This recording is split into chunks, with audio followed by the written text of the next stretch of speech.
ఇక రైతులు పండించిన పంటను కొనుగోలు చేయకుండా ప్రభుత్వం మోసం చేస్తుందని మండిపడ్డారు మాజీ ఎమ్మెల్యే చిట్టెం రామ్మోహన్ రెడ్డి. పత్తి కొనుగోలు చేయాలని జాతీయ రహదారిపై రైతులు నిర్వహించిన రాస్తారోకోలో పాల్గొని మద్దతు తెలిపారు. ఎకరాకు 12 క్వింటాళ్ల పత్తిని కొనుగోలు చేయాల్సిన ప్రభుత్వం 7 క్వింటాళ్ల సైతం కొనుగోలు చేయడం లేదన్నారు.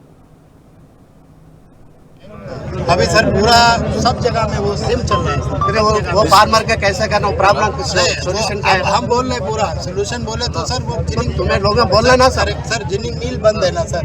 जिनिंग मिल बंद वो फार्मर का क्या होना वो करेक्ट है आपका। फिर आज लिए तो नहीं लिए तो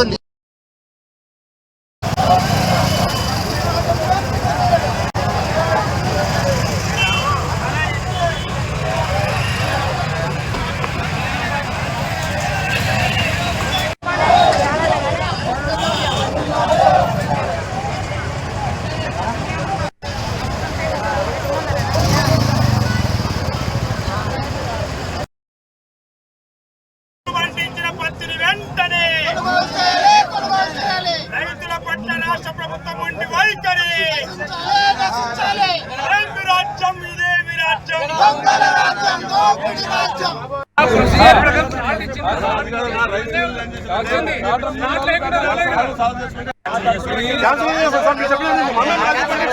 ఒకటి కాదు సార్, ఎక్కువ మంది ఉన్నాయి కాబట్టి